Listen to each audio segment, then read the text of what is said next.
Namaste दोस्तों, happy learning to all of you. Moving ahead with our duration measures. जो next हमारा duration measure आ रहा है वो आ रहा है effective duration. Again इसमें हमारी calculation नहीं आएगी, but इसका explanation जरूर हमें ध्यान में रखना है. तो हम quickly एक बार इसका explanation समझने की कोशिश करते हैं कि effective duration है क्या. अब अभी तक हमने 3 measures जो duration के समझे वो थे मैक्यूलेज ड्यूरेशन, फिर मॉडिफाइड ड्यूरेशन, फिर हमारा था approximate modified duration. Effective duration ज्यादा रेलेवेंट होता है बॉन्ड्स विथ एम्बेडेड ऑप्शंस, ज्यादा रेलेवेंट होता है bonds with embedded option, because इससे पहले जो हमने ड्यूरेशन मेजर्स देखे वो सिर्फ ये मानता है कि वाईटीएम में चेंज आए तो इनकॉर्पोरेट करो. वाईटीएम का चेंज दो रीजंस के कारण हो सकता है. वाईटीएम मतलब हमारा एक्सपेक्टेशन चेंज होना. वो एक्सपेक्टेशन या तो चेंज होगी कि हमारा बेंचमार्क यील्ड कर्व ही चेंज हो रहा है, मतलब general level in the economy of interest rate is rising और फॉलिंग, और दूसरा हमारा जो क्रेडिट स्प्रेड है वो चेंज हो रहा है. क्रेडिट स्प्रेड मतलब हमारी क्रेडिट वर्दीनेस इंपैक्ट हो रही है. तो अगेन लोगों की एक्सपेक्टेशन ज्यादा हो जाएगी अगर हमारी क्रेडिट वर्दीनेस कम हो रही है, और अगर क्रेडिट वर्दीनेस बढ़ रही है तो हमारा यील्ड कम होना चाहिए. तो वो चीज जो दोनों का डिस्टिंग्विशमेंट है, अब मॉडिफाइड ड्यूरेशन ये मानता है वाईटीएम का चेंज मतलब वाईटीएम का change. It does not distinguish between change in the yield curve और the change in interest rate due to credit spread. जो इफेक्टिव ड्यूरेशन है वो ये मानता है कि जो हमारा यील्ड कर्व है या जो हमारा बेंचमार्क यील्ड कर्व है उसके कारण कितना चेंज आ रहा है. So this is one of the major difference between all other measures of duration and effective duration. और इसीलिए ये एम्बेडेड ऑप्शन के साथ ज्यादा इंपैक्ट करता है, क्योंकि अगर हमारा बेंचमार्क यील्ड कर्व चेंज होता है तो कॉल ऑप्शन या पुट ऑप्शन के एक्सरसाइज करने के चांसेस बढ़ जाते हैं. एक बार क्विकली वो भी रिवाइज करा देता हूं.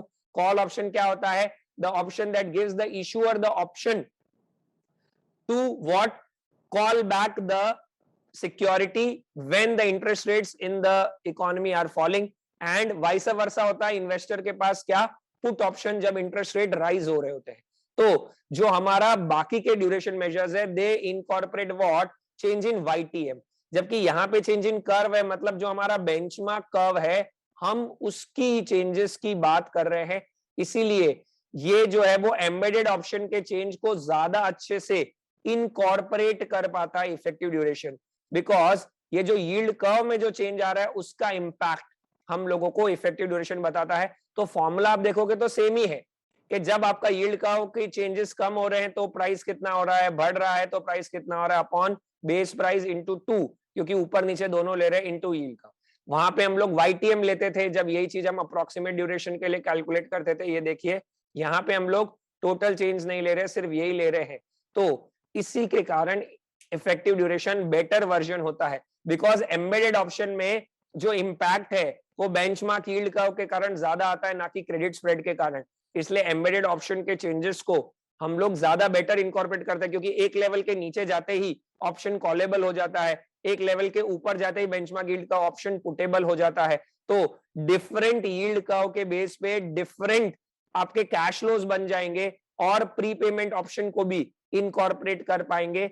इसीलिए हमारा effective duration is another suitable measure for calculating our duration with respect to many other measures. तो अगर हम मेजर्स देखें, एक होता है हमारा मैक्यूलेज ड्यूरेशन जो हमें ईयर्स के टर्म्स में इनकॉर्पोरेट करता है ड्यूरेशन को, इतना सुटेबल मेजर नहीं है. फिर आता है हमारा मॉडिफाइड ड्यूरेशन जो कि मैक्यूलेज अपॉन 1 प्लस वाईटीएम होता है, पर वो मानता है ऊपर जाए कि नीचे जाए रेट ऑफ चेंज सेम होता है. ठीक है. लो इफेक्टिव अप्रोक्सीमेट ड्यूरेशन जो है वो क्या मानता है कि ऊपर जाए नीचे जाए दोनों को कंसिडर करके उसका एवरेज कर दो ताकि हम थोड़ा बेटर इनकॉर्पोरेट करें, बट वो भी लीनियर रिलेशनशिप ही इनकॉर्पोरेट कर रहा है. लेकिन इन सब में वो ये मानता है कि चेंज इन वाईटीएम ले रहे हैं. वो चेंज इन वाईटीएम दो रीजन के कारण. वाईटीएम मतलब हमारा एक्सपेक्टेशन. एक्सपेक्टेशन क्या होता है? हमारा जनरल रेफरेंस रेट बेंचमार्क का प्लस द यील्ड स्प्रेड. जैसे ट्रेजरी बिल प्लस और कॉर्पोरेट बॉन्ड को हमने देखना है तो कॉर्पोरेट बॉन्ड ज्यादा रिस्की होता है क्योंकि उसका क्रेडिट स्प्रेड ज्यादा होता है. तो वो चेंज हो रहा है या हमारा बेंचमार्क यील्ड कर्व चेंज हो रहा है, दोनों को इनकॉर्पोरेट करता है वाईटीएम. लेकिन जो एम्बेडेड ऑप्शंस वाले पार्ट है उसमें हमारा बेंचमार्क यील्ड कर्व का इंपैक्ट ज्यादा होता है.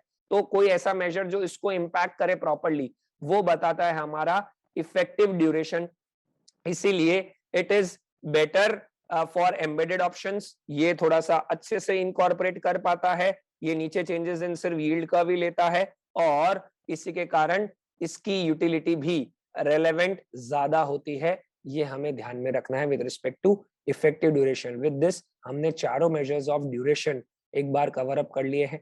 आप अच्छे से जरा इसको गो थ्रू करें, सो आपको ज्यादा हेल्प करेगा ये, और इसके इंपॉर्टेंट पॉइंट्स नोट डाउन कर ले। चलिए दोस्तों,